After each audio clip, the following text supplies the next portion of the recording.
That may be the greatest catch I've ever seen in my life.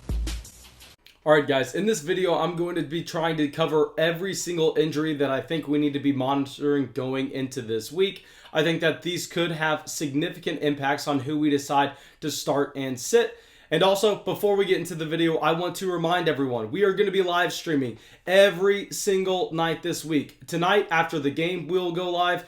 Tuesday, Wednesday, Friday, Saturday, all those nights we go live at 9 p.m. Central, as well as Thursday night after the game. Really hope to see y'all there, and I'll be able to answer as many questions as the time allows. Y'all know generally I stay live for like 3 to 4 hours. Nobody answers as many questions as we do. Literally, this is my entire life at this point, is going through making these videos and answering your fantasy football questions. And now let's get into the video and let's talk about, I think we have 11 or 12 players to get to, and the first player that we need to discuss is going to be Aaron Jones. Now with Aaron Jones going into week 9, I think that this is actually a running back that we can rely on coming back, but one thing is, if we don't see Aaron Jones fully good to go this game, I think that we actually see Jamal Williams, instead of just being a top 12 running back for us, maybe vaulting up to being a top 5 running back, because A.J. Dillon just got put on the COVID list.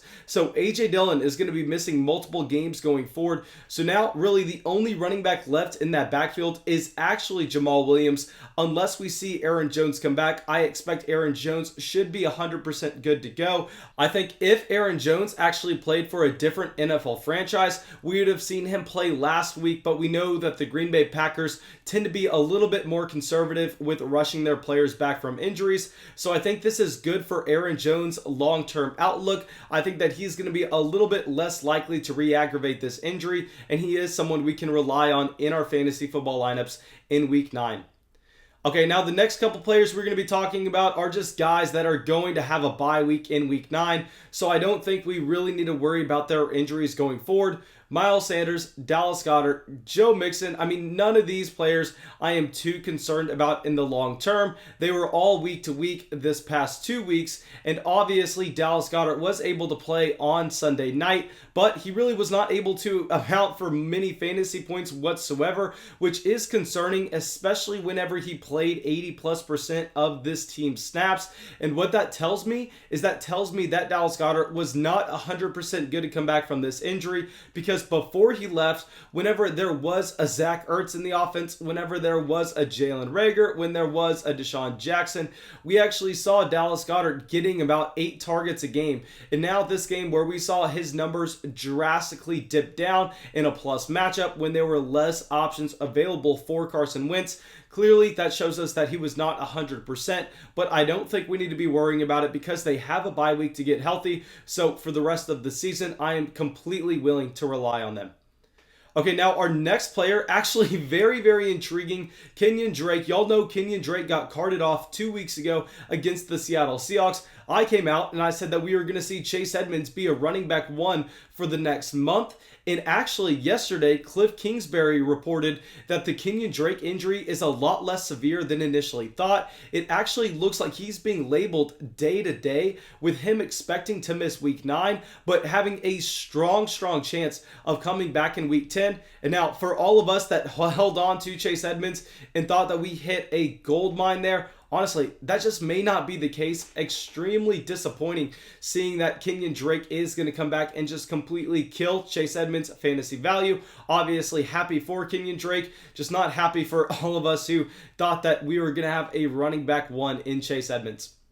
Okay, now our next player, Diontae Johnson. Yes, Diontae Johnson was able to play almost that full game this past week, but he actually left for about a drive and a half due to a hamstring injury. Now, this is not something that I think that we are going to expect him to miss week 9 because of, but at the same time, I definitely want to be monitoring his practice reports, because if it's only limited session after limited session, while Chase Claypool and Juju are getting in full practices, I think that we could continue to see Juju and Claypool out-target Diontae Johnson at least for week 9. Now, obviously, in the long term, what I think we have to take note of here with Diontae Johnson is that this is a wide receiver that is just continuing to get injured. week over week over week over week. And this isn't something like a Chris Godwin either. I mean, it's completely different to injure your hamstring repeatedly over again compared to a Chris Godwin who actually injured his hamstring and then his finger, two completely unrelated injuries. But now with Diontae Johnson,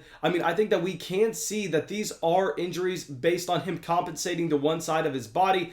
And I don't know if this is something that he's going to be able to completely overcome in 2020. Now, not something I am drastically altering his fantasy football value with, but something we definitely need to keep in mind.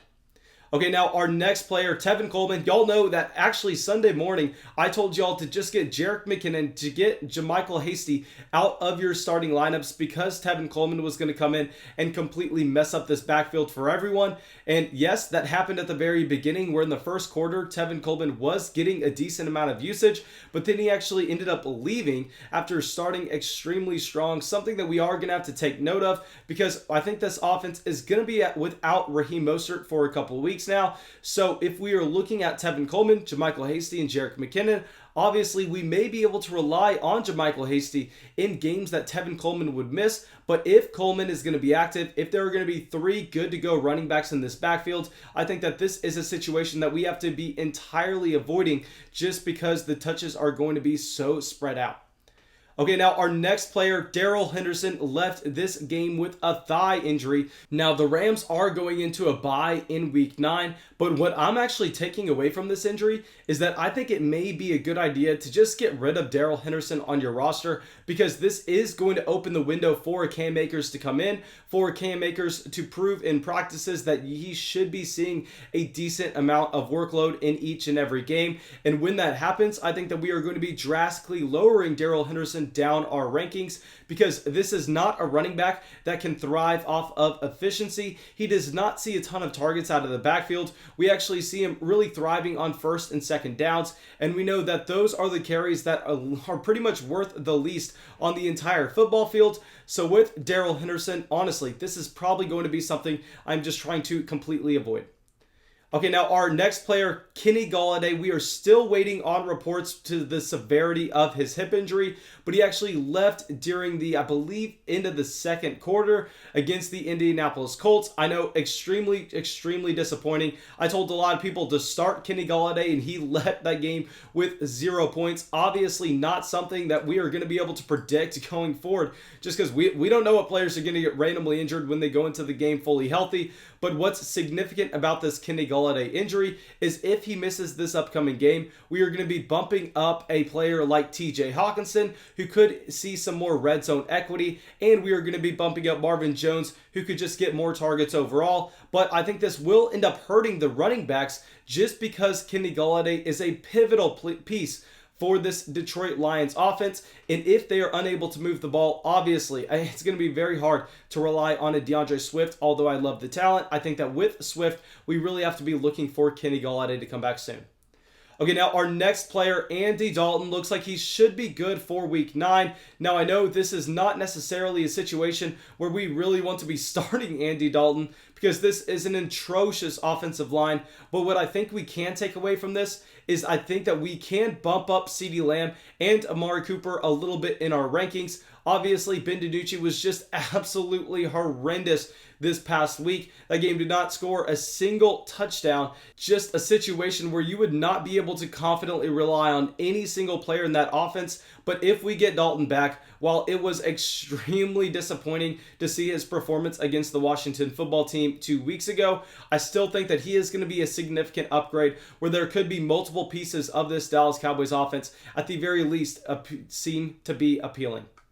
Okay, now our next player, Jamison Crowder, he should be good this upcoming week. I mean, he was almost a game time decision in back-to-back weeks. So what that's telling me is that he's just taking some extra time to make sure that he's 100% healthy because there's no reason for him to rush back to this offense when the New York Jets aren't going anywhere. They are clearly tanking in 2020 by still not firing Adam Gase. I think they're just waiting till they get Trevor Lawrence, and then Gase is going to be gone this offseason. regardless, I think with Jamison Crowder, if he is going to be good to go, this is a player that you need to be putting in your starting lineup coming off this groin injury. Now, I know it seems like forever ago, but if we actually look back 3 weeks ago, at one point, Jamison Crowder was the wide receiver 2 overall in points per game. And then going into that week, he actually had Joe Flacco throwing him the ball where he saw about 15 targets. Obviously, the production was not there. It was Joe Flacco. You cannot blame Jamison Crowder, but I think we can rely on him being a high-end wide receiver 2 in games that he's healthy despite the offense. Now, our last player, George Kittle, went out with an ankle injury this past game. I mean, very sad to see. Y'all know we had George Kittle as our number 1 tight end coming into this season. Now, this is his second injury that he's dealing with this year. We don't know the severity of it yet, but clearly, if we see George Kittle out of this offense, we are going to be lowering our rankings down on the running backs. We are going to be lowering our rankings down on Jimmy Garoppolo, Nick Mullins, whoever the starting quarterback is, just because Jimmy Garoppolo provides so much for this offense in terms of run blocking, in terms of being that elite passing game weapon. Just absolutely devastating seeing this offense miss George Kittle. Okay, now our last player is going to be Chris Godwin. Now with Chris Godwin, I had no idea what to expect in week 9, so this is clearly something that we're going to have to be monitoring. I think that maybe he's just going to be a clear player that's inactive, but that's something that we will see down the road. All right, real quick, I forgot to talk about Calvin Ridley, guys. Calvin Ridley suffered a mid-foot sprain, and yes, it looks like he may be 50-50 to play week 9. Personally, he has his bye in week 10, so I am not expecting him to play. I think that we are going to be out without Calvin Ridley for both week 9 and week 10. Please plan around that.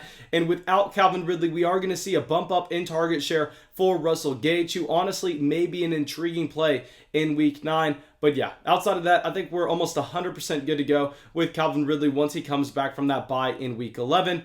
And yeah, thank y'all so much for checking out the video. I really hope y'all enjoyed it. As always, guys, please make sure you go down there, drop a like, subscribe to the channel, leave a comment, and I hope to see you in a live stream anytime this week, really. I'm going to be live every single night.